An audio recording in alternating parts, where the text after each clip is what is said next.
Hey guys, Ed over here at FICMRepair. So I don't know what it's going to take for you to see that it's time to do something about this. And if you leave it to the OEMs, they're gonna just hold it to you bad, right? So what that video was a diesel particulate filter being backflushed, being cleaned. Oh my goodness. Are you tired of this yet? Like, are you tired of this yet? If you're tired of this and you're like, man, I just can't delete my truck. I don't want to delete my truck. It's against the law, all the things. If that's where you're at, or if you're just like, that sounds like work to me to do that, and then I don't want to deal with the hassle of it later, or so whatever your reason is. So there's a lot of really good reasons to not delete your truck. So many. But if you don't want to delete your truck and you feel like, man, that's my only option, it's not. So this little product here, this liquid heat generator, there's like an hour-long video of me talking about how it works and all this kind of stuff. This puppy generates nearly 10 times the heat of a plug-in space heater. We're talking pushing 50,000 BTUs. It installs on your 17 or newer Power Stroke, Duramax, or Cummins. It goes in the position where the secondary alternator goes. So if you got two alternators, you have to do a conversion. No big deal. It can hook you up with a larger single alternator just anyway. And you install this, and it's got a little clutch on the front of it, just like your AC. And it's got its own little ECM here that hooks up to a little sensor in the back for coolant temperature. And it says, oh, look, my coolant is cold. Let me go ahead and change that.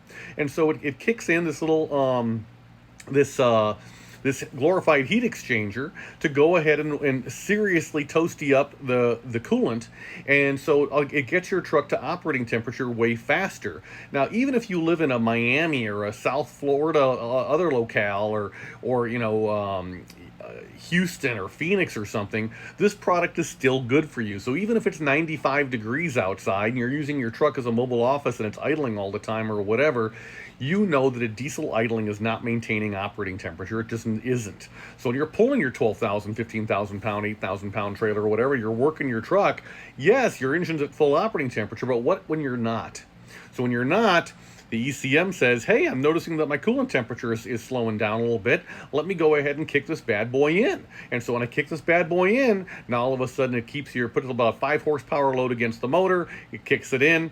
Life is good. It gets your truck. It maintains your truck at operating temperature so that your diesel particulate filter is not getting boogered up. Why is it getting boogered up? It's getting boogered up because diesels like to run clean, and that happens with temperature. So don't be running a cold temperature thermostat. I don't even know why they make those. Oh my goodness, fix the real problem. So run a proper thermostat and keep your engine at operating temperature with this thing. And by the way, if you live in a colder climate, and so by the way, back to the warmer climate, so if you're idling your truck for 30 minutes or more at the job site with any kind of regularity, recognize that you're goobering up the system. Your diesel particulate filter is absolutely getting clogged, and your SCR system is getting screwed up, which means you're going through death like candy. And why do you want to do that to yourself? I don't know. Why do you want to do that to yourself?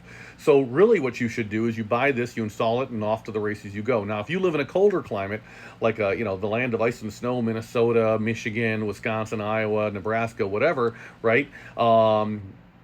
Recognize when you start your truck and it's overnight at 0 degrees, this thing gets your truck to operating temperature in like 6.5 minutes. Oh my goodness. And you'll have heat out of the vents inside at 2 minutes. And I recognize you might have some kind of auxiliary heater or whatever that, lets air come out of the vents warmer, but that's not saving your engine. That's just making you more comfortable, which is nice. But maybe you don't have the option at all. Regardless, what you want to do is you want to go ahead and get this. It's a buy once, cry once. Now, 17 or newer, Ford, Chevy, or Dodge, diesel, we got you, okay? If you can fab stuff, and say you want to put this on an old 7.3 or an old, an IDI or a 6.0 Power Stroke or, older Cummins, whatever, like a 5.9 or something, and you want to build the bracketry to make that happen, this thing doesn't care, right? It's got its own ECM. You probably have to, mess with it as far as serpentine belt stuff and whatever to figure it out, to fab it up.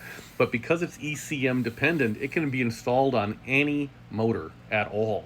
So if you've got a motor on your excavator, or you got a motor on your generator, you got a motor in whatever that you want to keep toasty, recognize that this is a product to make that happen. Is this free? It's not. But unlike the fuel driven, the separately fuel driven heaters that run, this is just set it, forget it. Nothing to leak, nothing to burn up. You just install it and you're done. Okay? So if you're tired of having regens all the time, you're tired of having to pay to have your diesel filter back flushed, you're tired of having to replace that whole system to the tune of entirely too much money and all the hassles, you're tired of going into limp mode. If you're tired, I just ask you, how tired are you? So if you want more information on how this works, hop on FICMRepair.com, go to the homepage, watch the Diesel podcast video that's right there. Click on the link, read all about it, and it's not like we don't have these on the shelf, because we totally do. Okay, FICMRepair.com. We're all in this together. Appreciate you guys. Oh, and by the way, if nothing else, do it for the warm tootsies. Your girl will be happy. Just saying. I got you.